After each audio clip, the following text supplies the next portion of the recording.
Hi everyone, very very good morning, good afternoon, good evening. जब भी आप ये वीडियो देख रहे हैं, आज दोस्तों हमें एक चैप्टर स्टार्ट करना है, अपना पहला चैप्टर। पहले चैप्टर की अगर मैं शुरुआत करूं तो पहला मॉड्यूल जो हमारा है वो है introduction part of operation management. तो ऑपरेशन मैनेजमेंट का जो इंट्रोडक्शन पार्ट है वो हमारा पहला मॉड्यूल है। इसके अंदर हमारे पास 3 चैप्टर है। अगर आप मॉड्यूल को खोल के देखेंगे तो आपको 3 चैप्टर नज़र आएँगे। सबसे पहला चैप्टर है ऑपरेशन मैनेजमेंट का इंट्रोडक्शन एंड स्कोप, कह लो आप इसको। चैप्टर का नाम है ऑपरेशन मैनेजमेंट का इंट्रोडक्शन एंड स्कोप। दूसरे चैप्टर का नाम है characteristics of modern operation function and तीसरे का नाम है recent trend in production and operation management. जैसे कि मैंने कहा था कि जो हमारे नोट्स होंगे, जो थ्योरेटिकल नोट्स होंगे, वो हैंड टू हैंड में लिखवाऊँगा, तो आप भी उसको साथ-साथ लिखिए, जिससे आपको अच्छे से क्लियर हो जाए, चीज़ें आपको अच्छे से समझ में आ जाए। तो मेरे साथ-साथ लिखेंगे, मेरे साथ-साथ समझेंगे, तभी समझ में आएगा, अदरवाइज़ तो फिर कोई फ़ायदा नहीं है उसका। अदरवाइज़ कोई फ़ायदा नहीं है, आप समझ जाओगे, चीज़ें क्लियर हो जाएगी, बट अगर आपने नोट्स नहीं लिखा तो आपको आगे जाकर प्रॉब्लम आएगी। देखो, समय कम है तो बात अलग होती है, पर अगर आपके पास समय है, नोट्स लिख सकते हो, तो साथ-साथ लिख लीजिए। ठीक है जी, आगे बढ़ते हैं। मॉड्यूल 1 हमारा इंट्रोडक्शन पार्ट है, जिसके अंदर हम इस मॉड्यूल को 4 या 5 क्लास में कवर कर लेंगे अपना अच्छे से विथ नोट्स। एंड आज मैं आपको स्टार्ट कर रहा हूँ पहला चैप्टर, जिसका नाम है operation management introduction and scope. तो आइए, इंट्रोडक्शन एंड स्कोप भी लिख दूँ। इंट्रोडक्शन एंड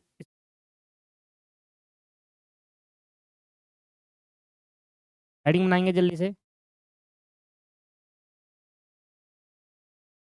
ठीक है, तो अगर हम बात करें दोस्तों, ऑपरेशन मैनेजमेंट, इसको 2 कैटेगरी में बांटा गया। लिखेंगे साथ साथ, ऑपरेशन मैनेजमेंट को हमने 2 भागों में बांटा, 2 टर्म है इसमें। पहला आता है ऑपरेशन, दूसरा आता है मैनेजमेंट।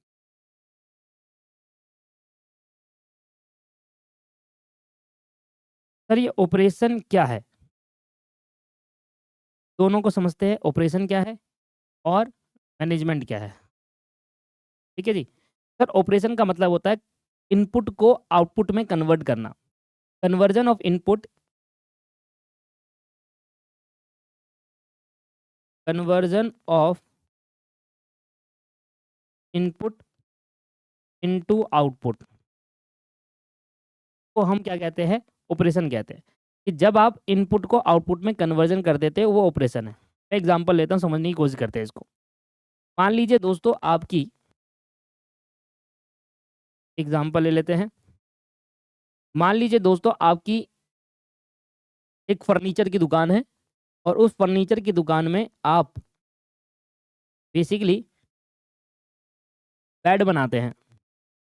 फर्नीचर की दुकान है, उसमें आप बेड बनाते हैं और आपने देखा कि एक लेबर को आपने हायर करा और लेबर से कहा कि लेबर भाई, हमें ये बेड बनाकर तैयार करना है। हमें ये बेड बनाकर तैयार करना है। तो अब बेड बनाकर तैयार करने के लिए आपने कहा कि इसमें लगाओ इनपुट। तो इनपुट क्या हो सकते हैं? सर, इनपुट हो सकते हैं बेड के, जैसे कि लकड़ियाँ, वुड, उसमें होने वाला पेंट बेड में, और कई प्रकार के बेड होते हैं। और भी अदर मटेरियल, मैं पूरा नहीं लिख रहा, और भी अदर मटेरियल लग सकता है बेड बनाने में। ठीक है जी, और भी अदर मटेरियल लग सकता है।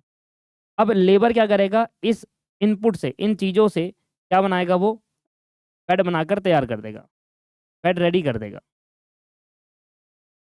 तो इस प्रोसेस को ऑपरेशन कहा जाता है। तो सर, जब कभी हम इनपुट से आउटपुट बनाते हैं, ये हमारे लिए क्या है दोस्त? आउटपुट है। अब लेबर क्या करेगा? इस आउटपुट को बनाएगा, मतलब रॉ मटेरियल उसको लाकर दे दिया, इनपुट लाकर दे दिया। अब लेबर आएगा और लेबर क्या करेगा? इस प्रोसेस से क्या करेगा? ये आउटपुट जनरेट कर देगा, मतलब बेड बनाकर तैयार कर देगा इनपुट से।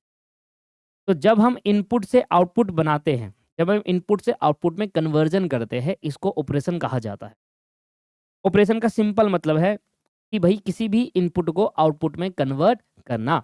अब आपके लिए इनपुट कुछ भी हो सकता है, डिपेंड कर रहा है कि आप कौन सा प्रोडक्ट या फिर क्या चीज़ बना रहे हो। आप सोफ़ा बना रहे हो तो सोफ़े के लिए जो उसका इनपुट है वो अलग चीज़ है। अब अगर कोई मोबाइल कर बना रहे हो, कोई कंप्यूटर बना रहे हो, कोई अदर मटेरियल कोई प्रोडक्ट बना रहे हो, तो हर एक चीज़ के लिए इनपुट अलग चीज़ है। तो इनपुट और आउटपुट से मतलब नहीं है, मतलब है उस प्रोसेस से। इनपुट को आउटपुट में कन्वर्जन करने के प्रोसेस को ऑपरेशन कहा गया, कि आप ऑपरेशन कर रहे हो। मैनेजमेंट का मतलब क्या है? सर मैनेजमेंट का मतलब है कि आप अपने काम को इफ़ेक्टिव और एफिशिएंट तरीके से करो। To do the work, to do work with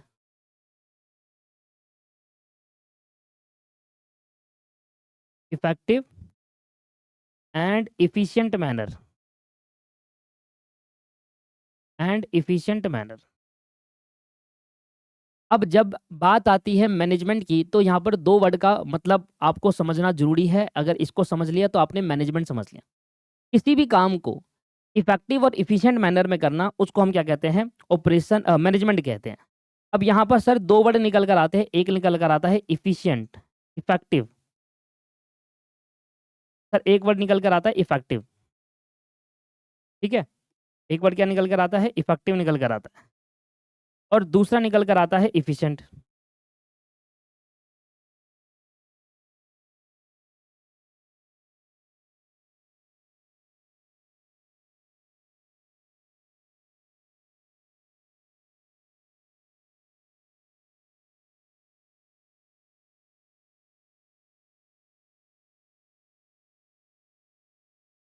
ठीक है? अब इफेक्टिव का मतलब होता है काम को सही समय पर कंप्लीट करना, सही टाइम पर काम को कंप्लीट करना। किसी भी काम को कंप्लीट करने के लिए मान लीजिए कोई पर्टिकुलर दे गए, भाई बोला कि भाई ये आपको बैड ना 4 दिन में बनाकर दिखाना है, तो आप उसको 4 दिन के अंदर पूरा कर देते हो। तो जब काम को, जॉब को सही समय पर जितने टाइम उस पे लगना चाहिए था, उतने ही टाइम पर आपने बैड को बनाकर दिखा दिया, तो हम वो कहेंगे कि वो आप इफेक्टिव वे में काम कर रहे हो। पर इफ़ेक्टिव वे में काम करने के साथ-साथ आपको अपनी कॉस्ट भी एफ़िशिएंट रखनी पड़ेगी। तो अगर आपके पास समय दिया गया है कि ये पर्टिकुलर टारगेट इस पर्टिकुलर टाइम पे हो जाना चाहिए, और आपने उसी टाइम पे कर लिया, तो हम कहेंगे आप इफ़ेक्टिव हो। पर अगर आपको बोला कि भैया देखो, समय तो दिया गया 4 दिन, और बेड आपको बनाकर दिखाना है 10,000 के अंदर-अंदर या 15,000 के अंदर-अंदर आपको बेड बनाकर दिखाना है। तो आपने अगर कॉस्ट बढ़ा दी, तो हम कहेंगे वो एफ़िशिएंट नहीं है। तो आपको सही समय पर भी कंप्लीट करना है। तो अगर आप सही टाइम पे कंप्लीट कर देते हैं, तो वो इफ़ेक्टिव कहलाता है, और अगर आप सही कम से कम कॉस्ट पे कंप्लीट करते हैं, तो वो एफिशिएंट कहलाता है। तो लेट्स सपोज़ कि हमने एक लेबर को हायर करा, हमने कहा कि भाई बेड बनाना है, 4 दिन लगने चाहिए। उस लेबर ने उस बेड को 4 दिन लगाए, 4 दिन उसने लगा दिए। ठीक है जी? ठीक है जी? तो उसको 4 दिन लगने चाहिए बेड बनाने में, और 4 दिन ही दोस्तों लगे। इसका मतलब वो इफ़ेक्टिव है। हम कहेंगे वो लेबर इफ़ेक्टिव है। पर उसने 4 दिन कैसे लगाए, मैं आपको बताऊँ? उसने 4 दिन में वो बेड कैसे कंप्लीट करा? उसने 3 लेबर लगाई उस 4 दिन में बेड कंप्लीट करने के लिए, जबकि 2 लेबर में वो काम हो सकता था। मतलब जो काम 2 लेबर करते और 4 दिन में वो बेड बनाकर तैयार कर देते, वही काम 3 लेबर से उसने करवाया, बनाया तो ठीक टाइम पर कॉस्ट बढ़ा दी। तो इफ़ेक्टिव कहता है जो टारगेट आपको दिया गया है, उस टारगेट उस पर्टिकुलर टाइम पे कंप्लीट करना। टारगेट को टाइम पर कंप्लीट करना इफ़ेक्टिव होता है, चाहे कॉस्ट कितनी भी लगे। पर अगर आप टारगेट को टाइम पर कंप्लीट नहीं कर रहे, पर कम से कम कॉस्ट पे कंप्लीट कर रहे हो, तो एफिशिएंट कहलाता है। क्या कहलाता है? एफिशिएंट। तो मैं यहाँ लिख देता हूँ, यहाँ मैं लिख देता हूँ एक बार, टारगेट को टाइम पर कंप्लीट करना, चाहे कॉस्ट कितनी भी इंकर्ड हो जाए, उसको इफ़ेक्टिव कहते हैं।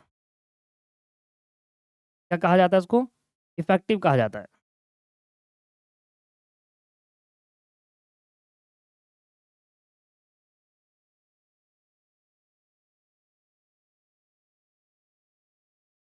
टारगेट को टाइम पर कंप्लीट करना,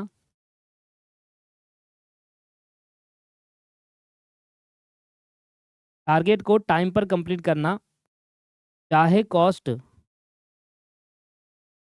कितनी भी आ जाए,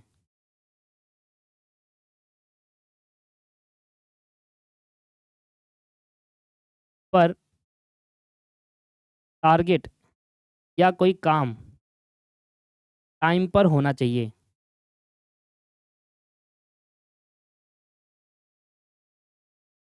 समझ में आया?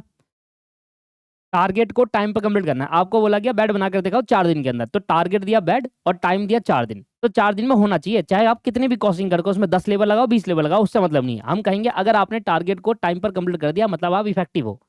बट इफिशिएंट कहता है टारगेट को कम से कम कॉस्ट में कंप्लीट करना है, टारगेट को कम से कम कॉस्ट में कंप्लीट करना है, चाहे कितना भी समय लग जाए।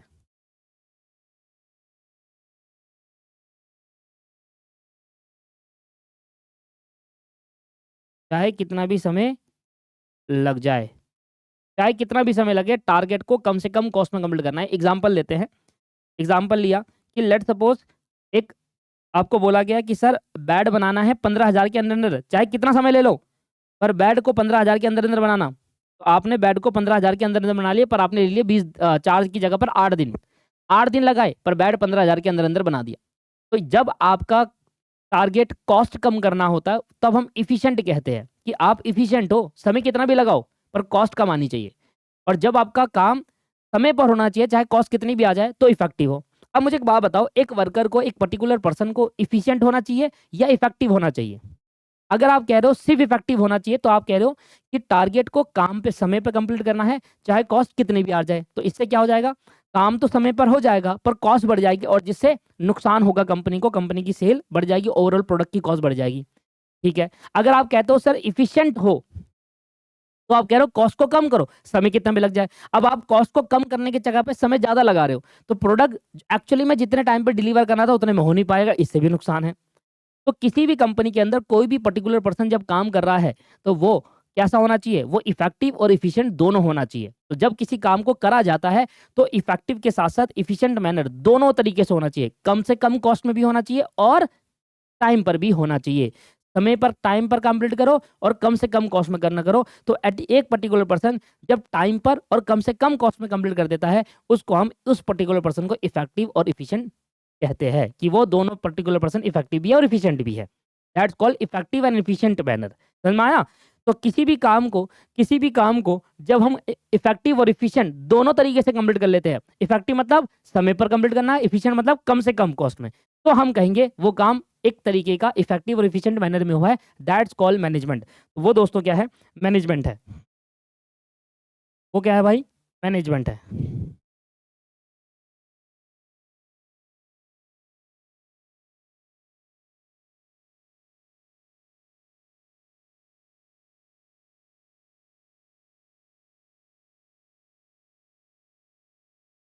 ठीक है सर, इस तरीके से हमने ये पार्ट कंप्लीट कर लिया, आप एक बार देख लीजिए। तो भाई ऑपरेशन मैनेजमेंट का एक्चुअली में क्या मतलब है, ऑपरेशन का मतलब होता है इनपुट को आउटपुट में कन्वर्ट करना, दैट्स कॉल्ड ऑपरेशन। पर इनपुट को जब आउटपुट पे इनपुट को जब आउटपुट में आप कन्वर्ट करोगे तो वो इफिशिएंट और इफेक्टिव मैनर में होना चाहिए, इसको कहते हैं ऑपरेशन मैनेजमेंट। तो अब पूरी डेफिनेशन देखी जाए तो क्या होगी, ऑपरेशन मैनेजमेंट की पूरी डेफिनेशन क्या होगी, हम कह सकते हैं दोनों को जोड़ दो आप। ऑपरेशन मैनेजमेंट को अगर पूरी डेफिनेशन के साथ बोले तो क्या बोलेंगे,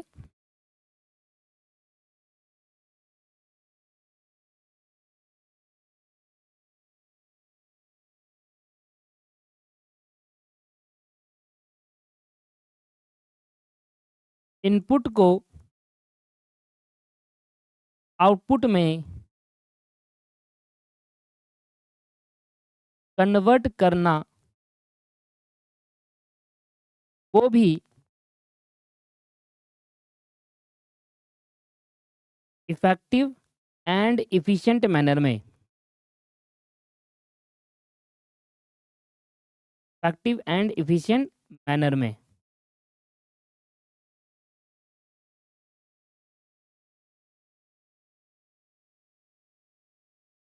तो हम उसको ऑपरेशन मैनेजमेंट कहेंगे, सिंपल डेफिनेशन है।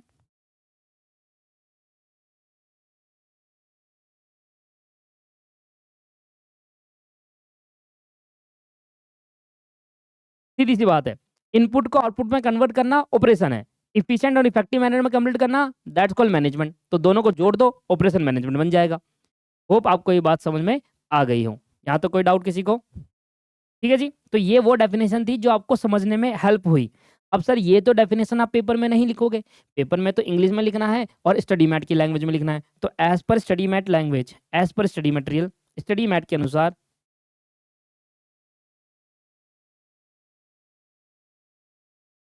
ये आप पेपर में लिख कर आना कि स्टडी मैट के अनुसार ऑपरेशन मैनेजमेंट किसे कहते हैं।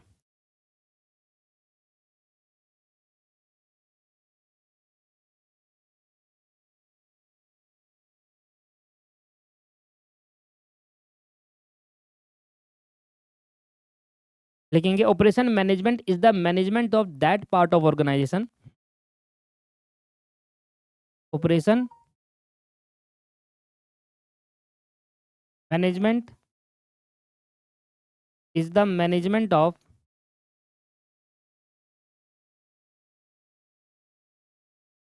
दैट पार्ट ऑफ ऑर्गेनाइजेशन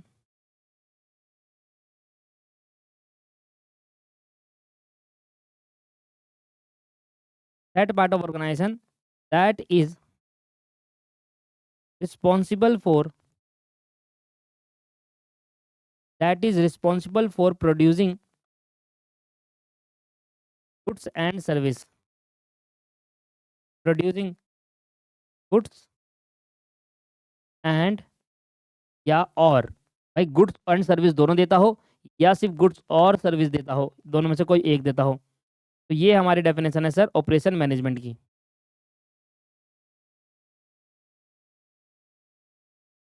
तो स्टडी मैट के अनुसार ऑपरेशन मैनेजमेंट की डेफिनेशन है, ऑपरेशन मैनेजमेंट एक मैनेजमेंट है of that part of organisation का एक मैनेजमेंट है, पूरी मैनेज ऑर्गेनाइजेशन का एक पार्ट ऑफ, एक पार्ट है ये। ऐसा नहीं है कि पूरी ऑर्गेनाइजेशन में सिर्फ ऑपरेशन मैनेजमेंट ही होता है, नहीं, बहुत सारी चीज़ें होती है, उसका एक पार्ट है ऑपरेशन मैनेज। आप कह लो एक डिपार्टमेंट ऑपरेशन मैनेजमेंट है, जिसका काम होता है कि गुड्स और सर्विस को सही तरीके से रिस्पॉन्सिबल मैनर में प्रोड्यूस करना। रिस्पॉन्सिबल मैनर बोले तो इधर रिस्पॉन्सिबल मैनर है इफिशिएंट एंड इफेक्टिव मैनर,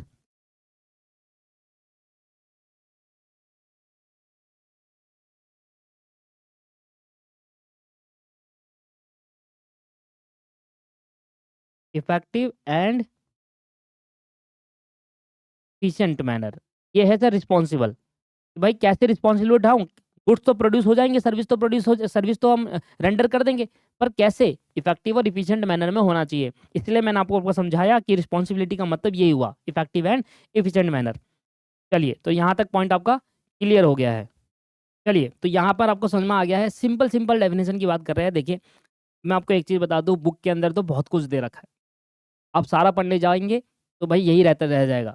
हम उतना, हमें बस वो पार्ट पे ज़्यादा ध्यान देना है, उन पार्ट को सभी पढ़ना है, सभी पार्टों को पढ़ना है उस पर्टिकुलर चीज़ से जो चीज़ एग्ज़ाम के लिए काफ़ी इंपॉर्टेंट है। भाई मान लीजिए आपने पूरी बुक पढ़ ली, अब एग्ज़ाम का जब टाइम आया तो पूरी बुक याद करना पॉसिबल नहीं हो पाई, एक चीज़ याद करी दूसरी भूल गए, एग्ज़ाम में आया भूल गए आप।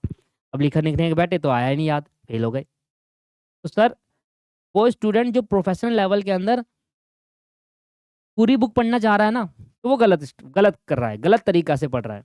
कि प्रोफेशनल कोर्स के अंदर आप पूरी बुक के लिए नहीं जा सकते, क्योंकि बुक के अंदर आपको सब चीज़ डाली जाती है। इंस्टीट्यूट का क्या मतलब, इंस्टीट्यूट का काम क्या है, अलग अलग ऑथर की बुक उठाई, पेल दी, एक बुक बनाकर छोड़ दिया, यही तो काम है इंस्टीट्यूट का, डाल देता है आपको। अब पढ़ना पढ़ना आपका काम है, तो हमें अपने तरीके से पढ़ना है। कैसे तरीका होना चाहिए, एग्जाम के पॉइंट ऑफ व्यू से पढ़ना चाहिए, हमेशा एग्जाम के पॉइंट ऑफ व्यू से। तो आइए, तो अब बात करते हैं objective of operation management. Operation management के कुछ उद्देश्य होते हैं।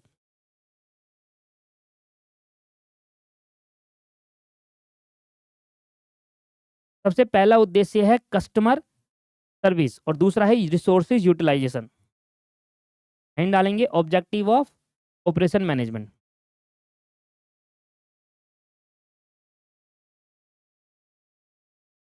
अब ऑपरेशन मैनेजमेंट का क्या उद्देश्य है, भाई क्यों कर रहे हैं हम, क्या हमारा पर्पस है ऑपरेशन मैनेजमेंट करने का।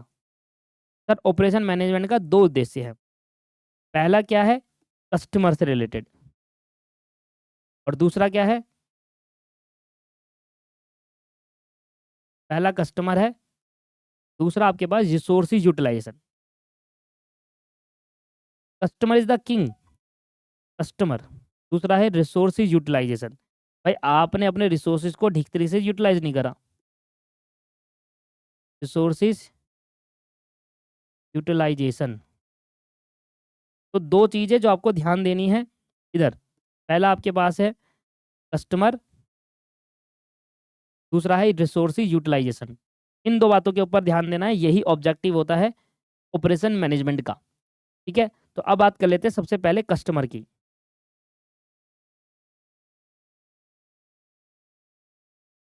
कस्टमर की बात करें, कहता है द फर्स्ट, पहला पॉइंट लिखेंगे the first objective is customer service. The first objective is customer service,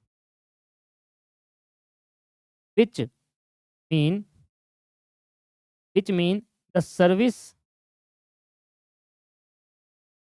the service for the satisfaction,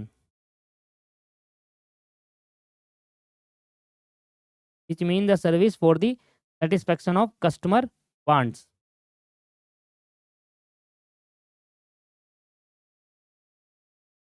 भाई मैंने ना एक दुकान से, एक इलेक्ट्रिक की दुकान है,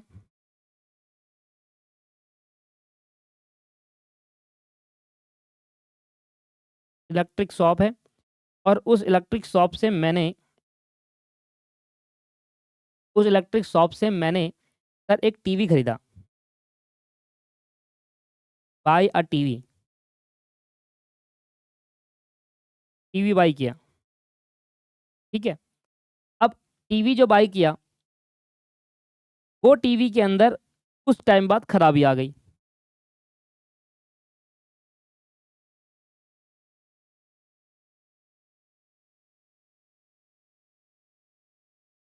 अब जो टीवी मैंने बाय किया था, मान लीजिए वो टीवी था सोनी का,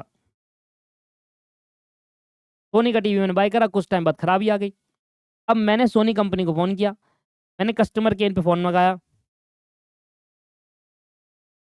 कस्टमर केयर पे फ़ोन करा, मैंने कहा भाई ऐसी-ऐसी बात है, मेरा टीवी खराब हो गया है, इसको आके ठीक करो। सोनी कंपनी कहने लगी देखो एक बार हम प्रोडक्ट डिलीवर कर देते हैं, फिर हमें मतलब नहीं, आपका खराब हो खुद झेलो। मैंने कहा यार ये क्या बात हुई?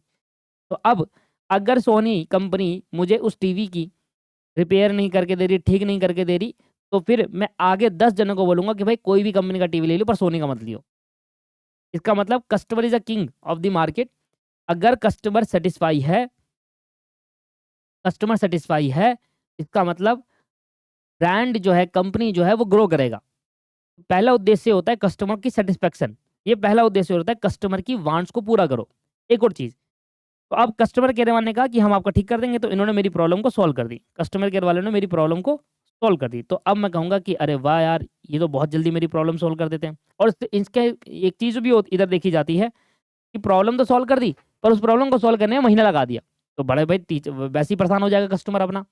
तो कस्टमर इज़ अ किंग हम इसलिए कह रहे हैं कि भैया देखो पहला उद्देश्य होता है कस्टमर की वांट्स को पूरा करना, सैटिस्फाई करना और कस्टमर को सर्विसेज़ सही देना। पहला एग्ज़ाम्पल ये हो गया। दूसरा एग्ज़ाम्पल ये हुआ कि भाई अब मैं अगर कोई मोबाइल खरीदने जा रहा हूँ, ठीक है? या मैं कोई टीवी खरीदने जा रहा हूँ, तो मैं जाऊँगा कि मुझे अच्छे से अच्छे फीचर्स का टीवी मिले। जैसे कि मेरे फीचर्स क्या है, मैं क्या चाहता हूँ, कस्टमर की वांट क्या है? तो कस्टमर की वांट है कि वो अच्छा से अच्छा टीवी खरीदे, जैसे कि बहुत अच्छे फीचर्स हो उसके अंदर, टीवी के अंदर। तो अब कंपनी जो है, वो कस्टमर की वांट्स के अकॉर्डिंग काम ही नहीं कर रही। मैं चाह रहा हूँ मेरे टीवी में 4 जीबी रैम हो, ये मेरे टीवी में हो और स्मार्ट टीवी हो मेरा। अब कस्टमर क्या कंपनी क्या कर रही है, रैम कर रही है 1 जीबी और स्मार्ट टीवी है, तो मैं उस प्रोडक्ट को नहीं खरीदूँगा। तो पहला है कि भैया देखो प्रोडक्ट ऐसा बनाओ, सर्विसेज़ ऐसी दो, जहाँ पर कस्टमर की वांट जो है वो पूरी हो जाए, सैटिस्फाई हो जाए। तो इधर सैटिस्फैक्शन ऑफ कस्टमर वांट का मतलब ही यही है कि हम ऐसा प्रोडक्ट बनाएँगे जहाँ कस्टमर की वांट, जो कस्टमर चाहता है, वो कस्टमर को मिल जाए। कस्टमर मैं चाह रहा हूँ कि भाई मुझे मेरे टीवी में ये सारी चीज़ें फीचर चाहिए। अब वो सारे फीचर भी मिल जाएँगे। तो पहला एग्ज़ाम्पल तो ये हो गया कि भाई कस्टमर को जो चीज़ बेच दी उसके बाद उसको सर्विस भी दो। ठीक है जी। दूसरा एग्ज़ाम्पल हो गया कि मुझे मैं मान लो मैं कस्टमर हूँ और मेरे पास मुझे टीवी खरीदना है। Want to buy a TV. अब मैं टीवी खरीदना है तो मेरे को मैं क्या जानता हूँ? मुझे मेरी वांट्स क्या है? मेरी वांट्स है भाई टीवी के अंदर 4 जीबी रैम हो। ठीक है भाई। टीवी स्मार्ट होना चाहिए, 5 स्टार होना चाहिए जिससे मेरा बिजली का बिल कम आए। ठीक है जी। 4K सपोर्टेड हो, QLED डिस्प्ले हो, चाहे मैं साइड से देखूँ तब भी मुझे वही चीज़ दिखे और मैं इस साइड से देखूँ, सामने से देखूँ, कहीं से भी देखूँ मेरे को वही चीज़ दिखे। ये सारे फीचर मुझे चाहिए मेरे को अपने टीवी में। अब बहुत सारी कंपनी है जो ये सारे फीचर नहीं दे रही। तो मान लीजिए काफ़ी सारी यहाँ पर कंपनीज़ की लिस्ट मैं आपको बता देता हूँ।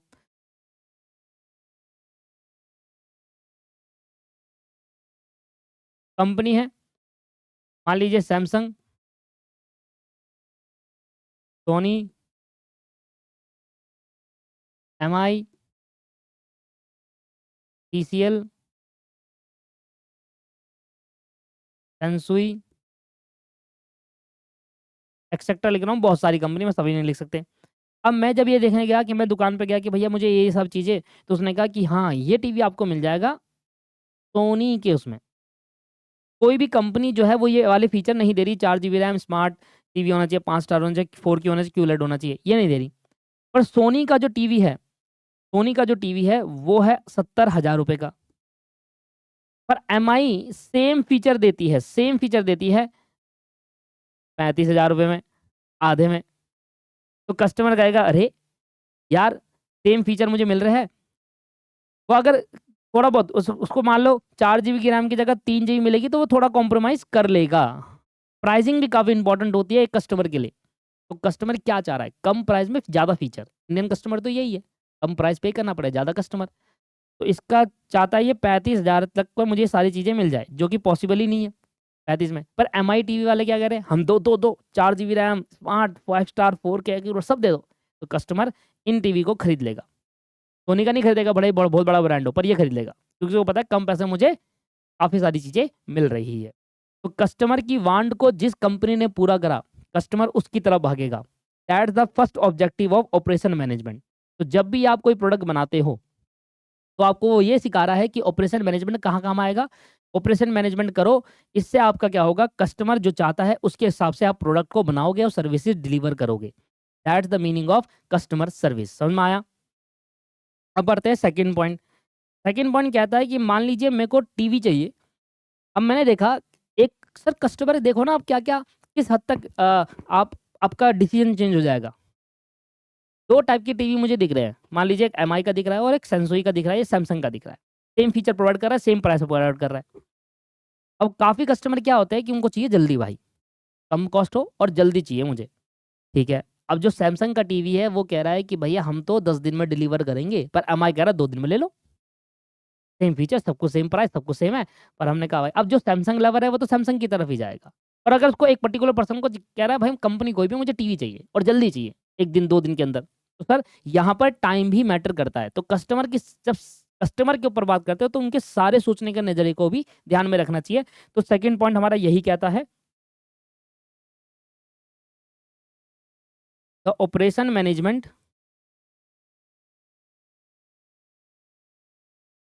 The operation management must provide something to a specification,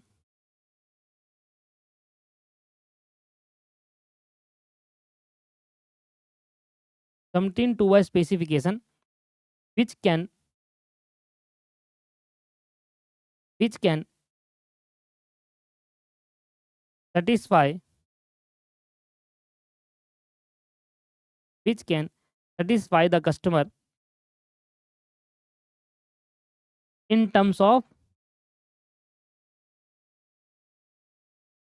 of cost and service, sorry इस टर्म में कॉस्ट एंड टाइमिंग। ये इंपॉर्टेंट है सर। कॉस्ट तो कंसीडर करता है ये कस्टमर, साथ में ये भी देखता है कि मुझे ये पर्टिकुलर चीज़ कब डिलीवर होगी। भाई मैं एज एन कस्टमर अगर मैं आपको ये कहूँ तो मेरे लिए टाइम बड़ा मैटर करता है। मान लिया मैं अमेज़न पे कोई प्रोडक्ट सर्च कर रहा हूँ और मुझे 3-4 सिमिलर नेचर के प्रोडक्ट मिल गए अलग-अलग कंपनी के। मैं सिर्फ़ टीवी की बात नहीं कर रहा, मैं ओवरऑल प्रोडक्ट की बात कर रहा हूँ। आपको लग रहा होगा नहीं भाई सैमसंग तो ज़्यादा बढ़िया है एमआई से, तो सैमसंग खरीदो भले 10 दिन में आए। पर यहाँ पर टीवी में आप फिर भी एक बार सैमसंग की तरफ चले जाओगे, बट मैं यहाँ पर और चीज़ को भी कंसीडर कर रहा हूँ। मैं यहाँ पर सारे प्रोडक्ट को कंसीडर कर रहा हूँ, ओवरऑल पूरी इंडिया के जितने प्रोडक्ट हैं। मैं एज़ एन कस्टमर में क्या करता हूँ, मान लीजिए मुझे अपने घर के लिए कोई मैट चाहिए, एक मैट चाहिए, तो मैंने सर्च करा कि भाई मैट, फ्लोर मैट चाहिए मुझे। तो मैंने देखा अमेज़न में फ्लोर मैट कितने का मिल रहा है, अच्छा, सेम प्राइस है, लगभग 50-10 रुपए का फ़र्क है। पर एक मुझे मिल रहा है कल और एक मुझे मिल रहा है 5 दिन बाद, तो मैं उसको बाय करूँगा जो मुझे कल मिले। मेरी पर्सनल ये है, मैं एज़ एन कस्टमर अगर मैं होऊँगा तो मैं उसी को बाय करूँगा जो मुझे कल मिल जाए। मैं नहीं देखूँगा कंपनी कौन-सी है। तो कई प्रोडक्ट पे तो आप कंपनी देखते भी नहीं हो, कई प्रोडक्ट पे यही देखते हो कि भैया टाइमिंग क्या है, कितने दिन में मुझे ये मिल रहा है प्रोडक्ट, राइट? बात समझ में आ रही है? हर प्रोडक्ट पे कंपनी थोड़ी देखते हो आप कि भाई मुझे तो इसी कंपनी का चाहिए चाहे कितना समय लग जाए, ना। कई-कई ऐसे प्रोडक्ट होते हैं, छोटे-मोटे प्रोडक्ट जो होते हैं, आप क्या कहते हैं, भाई कंपनी ने जल्दी चाहिए, जल्दी, दैट्स कॉल्ड टाइमिंग। तो कस्टमर को कॉस्ट के साथ-साथ टाइमिंग के से रिलेटेड भी आपको सैटिस्फाई करना पड़ेगा। यहाँ पर ये नहीं चलेगा कि हाँ, कॉस्ट तो आपने कम कर दी, बट टाइम की बात करो तो आप ज़्यादा बढ़ा रहे हो, ये नहीं चलेगा। समझ में आया ये वाला पॉइंट? तीसरा, हर प्रोडक्ट पे कंपनी नहीं देखी जाती। 10 the primary object the primary objective can be satisfy by providing right thing at the right price at the right time. बहुत इंपॉर्टेंट पॉइंट बोला है मैंने। By providing by providing the सही चीज़, सही टाइम पर, सही प्राइस पर डिलीवर करना। राइट थिंग एंड चेंज करते हैं।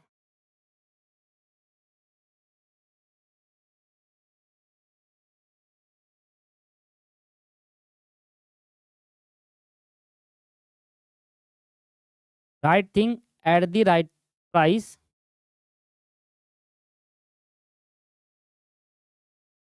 At the right time.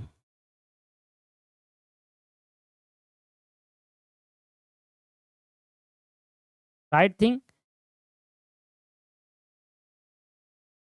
At the right price at the right time. सही चीज़, राइट थिंग का मतलब क्या है? सही चीज़, सही प्राइस पर और सही समय पर जब कस्टमर को मिल जाता है, तो कस्टमर वो चीज़ के लिए भाग जाता है। कस्टमर उस चीज़ के लिए भागेगा जहाँ पर उसको सही चीज़ मिल रही है। वो देख रहा है मुझे तो सही चीज़ मिल रही है भाई, सही टाइम पे मिल रहा है और सही प्राइस पे भी मिल रहा है, तो भैया मुझे ये ले लेना चाहिए। और हर कस्टमर ऐसा होता है भाई, हर कस्टमर ऐसा होता है।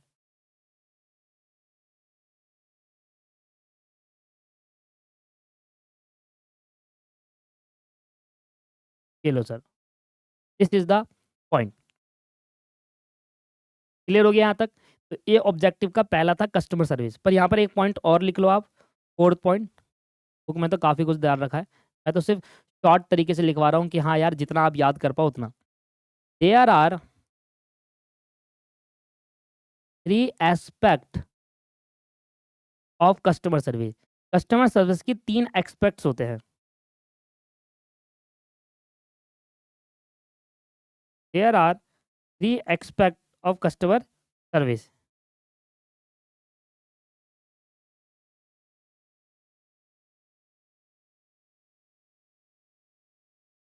सर पहला है आपके पास स्पेसिफिकेशन। कस्टमर को क्या चाहिए? प्रोडक्ट के अंदर स्पेसिफिकेशन। दूसरा आपके पास आ जाता है कम से कम कॉस्ट में चाहिए एंड तीसरा आ जाता है टाइमिंग, भैया जल्दी चाहिए। ये अब 3 चीज़ पे आपने अगर वर्क कर लिया, तो आपका जो बिज़नेस है वो ज़रूर ग्रो देखने को मिलेगा आपको। ठीक है सर? क्लियर हो गया यहाँ पर? चलिए, तो 4th पॉइंट में हमने ये समझा कि कस्टमर सर्विस इतना आप लिख कर आइए, इनफ है। जैसे बुक के अंदर मैं आपको बार-बार कह रहा हूँ कि बुक में मैं पूरा-पूरा जो लिखवाया है वो नहीं लिखवाना, फिर फ़ायदा क्या है मेरा लिखवाने का, नोट्स बनाने का? नोट्स का मतलब ही यही होता है कि बुक से आपने शॉर्ट चीज़ें आपने डाली और जितना आपको याद करना है उतना डाल के पेपर में लिख कर आओगे। तो अगर आपसे बोलेगा कि भाई ऑपरेशन 4 पॉइंट लिखेंगे, इनफ है यार। 4 पॉइंट लिख लिया हमने, सही चीज़ लिख ली। अब उसके बाद आ जाता है दूसरा पॉइंट जिसको हम कहते हैं resources utilisation.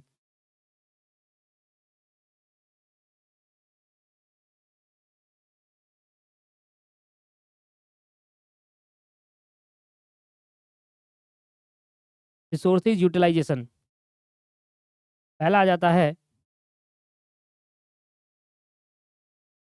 Another major objective is to utilise. यार ये इसमें कुछ बताने लायक है नहीं। Resources for the satisfaction of customer want effectively and efficiently। अब देखिए होता क्या है, ये दोनों चीज़ आपस में जुड़ी हुई है। अब खुद समझिए कि कस्टमर की वांट को मैं कैसे सैटिस्फाई कर सकता हूँ? जब रिसोर्सेज़ का सही तरीके से यूटिलाइज़ करेंगे। मेरी बात को एग्ज़ाम्पल के साथ समझने की कोशिश करो। मान लीजिए मैं कोई प्रोडक्ट बनाता हूँ। मान लो मैं कोई प्रोडक्ट बना रहा हूँ, एक प्रोडक्ट मैन्युफैक्चर कर रहा हूँ। लेट्स सपोज़ पेन मैन्युफैक्चर करता हूँ। अब एक पेन मार्केट में कितने का बिक रहा है? जनरल प्राइस का जो है वो है ₹10, ₹20, ₹30 इस तरीके से जनरल प्राइस चल रहा है। अलग-अलग कैटेगरी के पेन होते हैं। मैं 20 वाला मान के चलता हूँ। तो मार्केट में इसका प्राइस है ₹20। अब आप खुद सोचिए कि मान लीजिए इस पेन में जो रिसोर्सेज़ यूटिलाइज़ होने वाले हैं, क्या-क्या रिसोर्सेज़ लगेंगे? जैसे कि मटेरियल लगेगा, है ना? लेबर लगेंगी और कुछ एक्सपेंसेस भी लगेंगे। ये आपके सर क्या है? रिसोर्सेज़ है, मटेरियल। अब जितना मटेरियल लगना चाहिए था उससे आपने ज़्यादा मटेरियल लगा दिया। मटेरियल आपने एक्स्ट्रा यूज़ कर लिया, एक्स्ट्रा लगा लिया और सम वेस्टेज भी हो गई मटेरियल में। लेबर में आपने 1 दिन एक्स्ट्रा पेमेंट कर दी है क्योंकि वो 1 दिन एक्स्ट्रा काम करा, उसने लेट काम करा, 100% एफिशिएंसी के साथ नहीं काम करा था एक्स्ट्रा। खर्चे आपके भी एक्स्ट्रा लग गए, तो एक्स्ट्रा होने से आपकी कॉस्ट बढ़ गई और एक्स्ट्रा होने से जब कॉस्ट बढ़ी होगी, तो जब प्रॉफिट जोड़ोगे कॉस्ट पे तो ऑटोमैटिकली जो आपका जो सेल प्राइस है, वो बढ़ जाएगा। तो जो चीज़ 20 की बिकनी थी अब वो 25 की बेचोगे आप। अगर रिसोर्सेज़ का सही तरीके से यूटिलाइज़ नहीं होगा, तो कॉस्ट बढ़ जाएगी। मतलब जो सेलिंग प्राइस होगा वो बढ़ जाएगा और इससे कस्टमर चले जाएगा, कस्टमर की सैटिस्फैक्शन नहीं क्योंकि कस्टमर चाहता है कम से कम प्राइस पे चीज़ें मिले उसको। तो यहाँ तो प्राइस बढ़ गया, यहाँ तो सेलिंग प्राइस 50-25 हो गया जबकि वो जनरली 20 का बिकता है। तो यहाँ पर हमारे लिए मेन चीज़ होती है कि भैया ये जो रिसोर्सेज़ है ना, ये है रिसोर्सेज़। इसका आप ऑप्टिमम बेस्ट बोल लो या ऑप्टिमम यूटिलाइज़ेशन करो। ठीक है? और यही हम आने वाले चैप्टरों में ओएम के अंदर पढ़ेंगे कि हम किस तरीके से अपने रिसोर्सेज़ का ऑप्टिमम यूटिलाइज़ेशन करें, जिससे हमारा इतना वेस्टेज चीज़ें हो ना हो, एक्स्ट्रा पेमेंट ना करना पड़े, कोई एक्स्ट्रा चीज़ें नहीं, जितना लगना चाहिए था मटेरियल उतना ही लगे, एक्स्ट्रा ना वेस्ट करे, तो वो उसके लिए सर रिसोर्स यूटिलाइज़ेशन बहुत ज़रूरी है। यहाँ तक पॉइंट क्लियर हो गया? अब ज़रा दूसरे पॉइंट के ऊपर आ जाते हैं।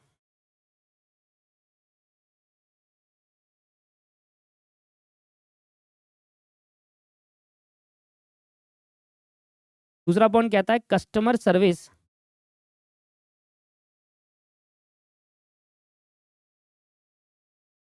Must provided customer service must provided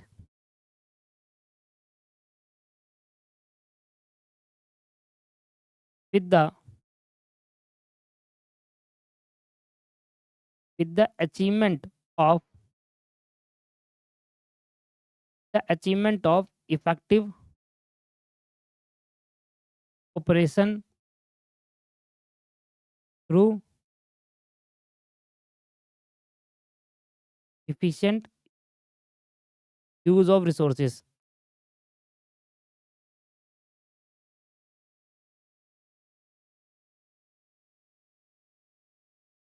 क्या कह रहा है customer service must provide with the achievement of effective operation through efficient use of resources. मतलब जब कस्टमर सर्विस आप तभी प्रोवाइड कर पाओगे जब आप सही तरीके से इफेक्टिव वे में ऑपरेशन करो और इफिशिएंट तरीके से रिसोर्सेज का यूज करो। सिंपल है। तो यहाँ पर भी कहीं ना कहीं क्या आ जाता है, इफेक्टिव एंड इफिशिएंट आ जाता है कि भैया देखो सही टाइम पर और सही कॉस्ट पर आपको अपना ऑपरेशन करना होगा, तभी आप कस्टमर को सर्विस प्रोवाइड कर पाओगे। जो वो चाहता है वो उसको कस्टमर सर्विस को मिल पाएगी। कस्टमर सर्विस में सिर्फ आफ्टर से सर्विस नहीं आती, कस्टमर से क्या चाहता है उसकी वांट को सेटिस्फाई करना भी कस्टमर सर्विस का पार्ट है। तीसरा point, inefficient use of resources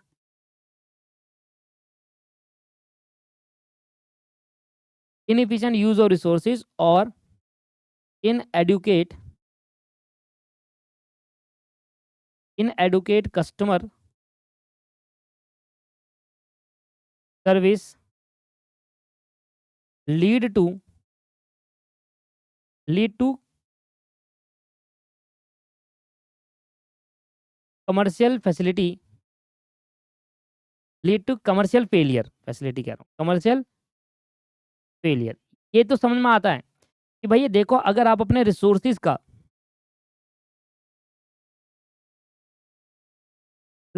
का एफिशिएंट यूज़ नहीं कर पा रहे, एफिशिएंट यूज़ नहीं कर पा रहे, तो इससे होगा क्या? जो कस्टमर सर्विस है, कस्टमर सर्विस क्या है? हमने जैसे कि बात करी थी स्पेसिफिकेशन, यही कस्टमर सर्विस है, ठीक है। दूसरी बात करी थी हमने कॉस्ट, और तीसरी बात करी थी हमने टाइमिंग, ये कस्टमर सर्विस के अंदर आ जाता है। कस्टमर सर्विस को आप पूरा नहीं कर पाओगे, इनएडुकेट रह जाएगा। और इसका रिज़ल्ट क्या निकल कर आएगा? इसका जो रिज़ल्ट निकल कर आएगा,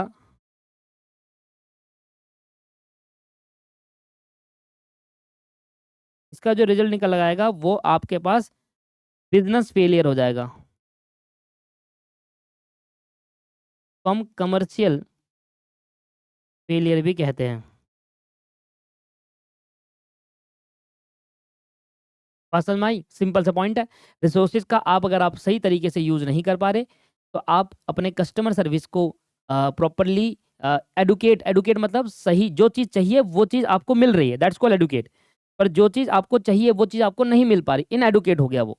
तो आप बिज़नेस फेलियर कर पाओगे, आप ग्रो नहीं कर पाओगे, अब एक टाइम पे ऐसा आएगा कि आपका बिज़नेस बंद हो जाएगा।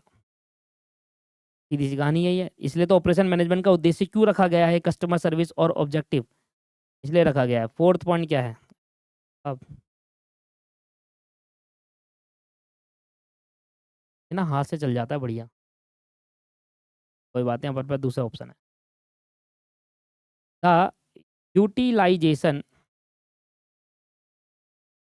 Of resources like space used और occupied, like available time used.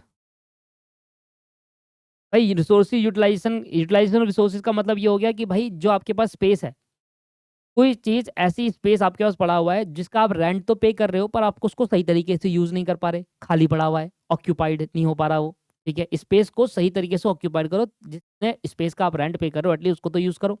ये एक रिसोर्सेज यूटिलाइजेशन किसमें आता है?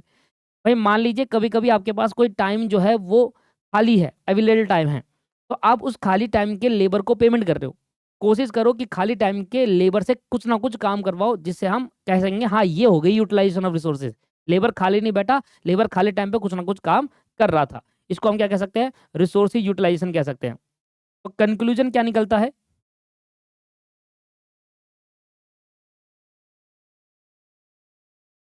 आज के लिए इतना ही पढ़ेंगे कंक्लूजन खत्म करके। Operation management is concerned with the achievement of both satisfaction, is concerned with the is concerned with the achievement of both satisfactory of customer। जब भी कस्टमर सर्विस की बात होगी तो तीन चीज आएगी, specification, cost and timing. Customer service and resources utilisation, customer service and hence hence operation management must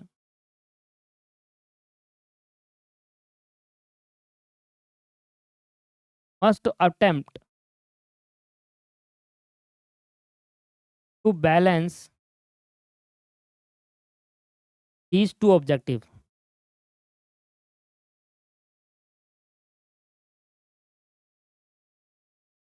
समझ में आया कि भाई देखिए कंक्लूजन ये निकलता है कि जो ऑपरेशन मैनेजमेंट है उनका उद्देश्य तभी अचीव हो पाएगा,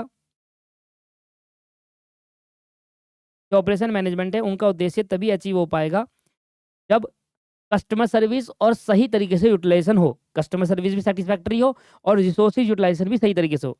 हेंस इस दोनों, अगर ये दोनों सही रहता है तो ऐसे केस के अंदर आपको दोनों चीज़ों को बैलेंस करके चलना पड़ेगा, जिससे आपका दोनों चीज़ों ऑब्जेक्टिव को बैलेंस करके चलना ही पड़ेगा। एक आपने अच्छा कर दिया, दूसरा बेकार कर दिया, तब भी आपका बिज़नेस फेलियर हो जाएगा। पर एक आपने बहुत अच्छा कर दिया, दूसरा रिसोर्स यूटिलाइजेशन अच्छी करी, पर कस्टमर सर्विस नहीं कर पा रहे, तो भी बेकार है। तो दोनों को बैलेंस करके आपको चलना पड़ेगा। समझ में आ गया बात? क्लियर हो गया जी?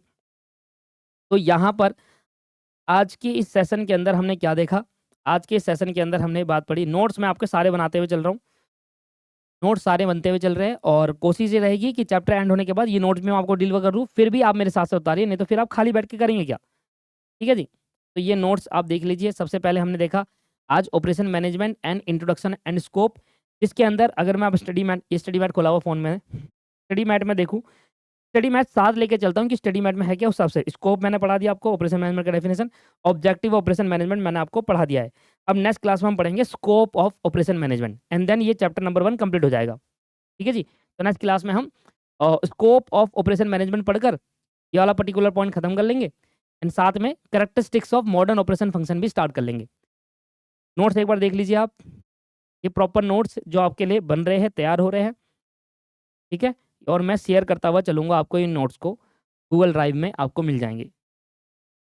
मज़ा तभी आता है जब मैं साथ-साथ लिखूँ और आप भी साथ-साथ लिखें, वरना देखने का कोई बेनिफिट है नहीं।